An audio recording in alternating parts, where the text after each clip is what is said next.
มหาปุรณิตก็ถามว่าเรื่องนี้แต่กา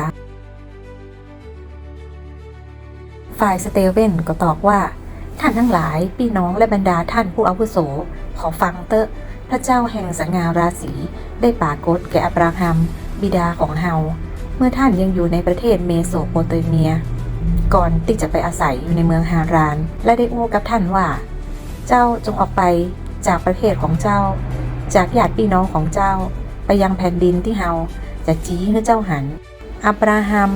ก็ออกจากแผ่นดินของชาวเคลเดียไปอาศัยอยู่ที่เมืองฮารานหลังจากที่บิดาของท่านเสียแล้วพระองค์ทรงให้ท่านออกจากที่ฮั่นมาอยู่ในแผ่นดินนี้ที่ท่านทั้งหลายอาศัยอยู่กู้วันนี้แต่พระองค์บ่ได้ทรงโปรดให้อับราฮัมมีมรดกในแผ่นดินนี้แม้เต่าฝ่าเท้าก็บ่ได้และขณะเมื่อท่านยังบ่มีลูกพระองค์ทรงสัญญาไว้ว่าจะให้แผ่นดินนี้เป็นกรรมสิทธิ์ของท่านและเชื้อสายของท่านที่มาภายหลังท่านพระเจ้าอู้จะอี้ว่าเชื้อสายของท่านจะไปอาศัยอยู่ในต่างประเทศและชาวประเทศนั้นจะเอาเขาไปเป็นขี้ข้าและจะข่มเหงเขาเป็นเวลา400 ปีพระเจ้าอู้ว่าและเฮา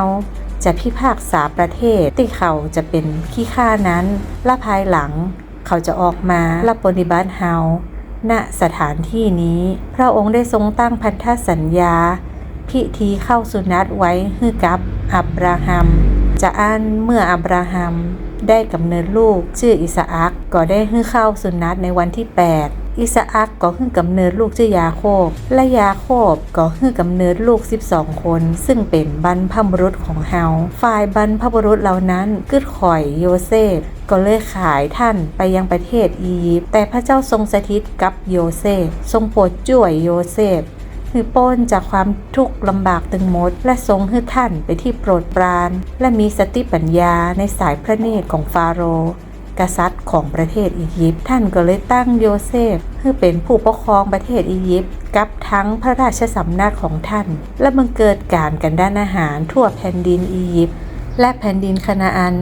และมีความลำบากขนาดบรรพบุรุษของเฮาก็เลยบ่มีข้าวฝ่ายยาโคบเมื่อได้ยินว่ามีข้าวอยู่ในประเทศอียิปต์ก็เลยใจบรรพบุรุษของเฮาไปเป็นครั้งแรกพอคราวที่2โยเซฟก็สำแดงตัวให้พี่น้องฮู้จักและให้ฟาโรห์ฮู้จักวงญาติของตัวเก่าตัวฝ่ายโยเซฟก็ได้เจิญยาโคบบิดากับบรรดาญาติของตัวเก่า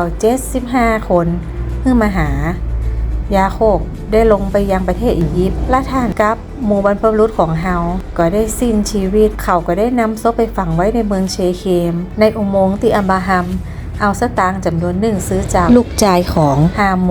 พ่อของเชเคมเมื่อใกล้เวลาตามพระสัญญาที่พระเจ้าได้ปฏิญาณไว้กับอับราฮัมชนชาติอิสราเอลได้ทวีนักขึ้นในประเทศอียิปต์จนกระทั่ง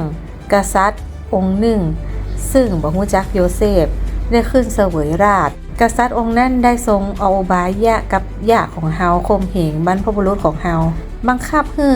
ทิ้งลูกอ่อนของเขาเสียบ่ให้มีชีวิตรอดอยู่ได้คราวนั้นโมเสสเกิดมามีหูห่างงดงามเขาก็เลยได้เลี้ยงไว้ในบ้านพ่อของเขาจนครบ3 เดือนและเมื่อลูกอ่อนนั้นถูกทิ้งไว้นอกบ้านแล้วราชธิดาฟาโรห์ก็เลยหับมาเลี้ยงไว้ต่างลูกชายของตัวเก่าฝ่ายโมเสสก็ได้เรียนรู้ในวิชาการกู้ยังของชาวอียิปต์มีความเฉียบแหลมนักขนาดในการอู้และกิจการต่างๆแต่ขั้นโมเสสมีอายุได้40 ปีเต็มแล้วก็นึกแค่อยากจะไปเยี่ยมหมู่ญาติพี่น้องของเปิ้นก็คือชนชาติอิสราเอลและเมื่อท่านได้เห็นคนหนึ่งถูกข่มเหงก็เข้าไปช่วยโดยข้าเจ้าอียิปต์ซึ่งเป็นผู้กดขี่นั้นเป็นการแก้แค้นเพราะคาดว่าญาติพี่น้องคงจะเข้าใจว่าพระเจ้าจะทรงช่วยเขาให้รอดด้วยมือของเปิ้นแต่เขาบ่ได้เข้าใจจะอั้นแล้วตกมาแห่งวันโมเสสก็ได้เข้ามาปะเขาทะเลาะวิวาทกันก็แค่อยากจะเข้าไปให้เขาปิกมาคืนดีกันแถมก็เลยอู้ว่าเปิ้นเอ๋ยตั้นเป็นพี่น้องกันจะได้มาแย่งให้กันเล่าฝ่ายคนที่ข่มเหงเปิ้นนั้นก็ยู่โมเสสออกแล้วก็อู้ว่าไผแต่งตั้งตัวขึ้นมาเป็นผู้ครอบครองแล้วก็ผู้พิพากษาหมู่เฮาตัวจะมาฆ่าเฮาเหี่ยเหมือนฆ่าเจ้าอียิปต์ตะวานี่กะเมื่อโมเสสได้ยินกำนั่นก็เลยหนีไปอาศัยอยู่ในแผ่นดินมีเดียน แล้วก็ฮือกำเนิดลูกชาย2 คนที่หันคั้นหลวงไปได้40 ปีแล้วทูตสวรรค์องค์หนึ่งขององค์พระผู้เป็นเจ้ามาปรากฏแก่โมเสสในเปลวไฟที่พุ่มไม้ในถิ่นทุรกันดารแห่งภูเขาซีนาย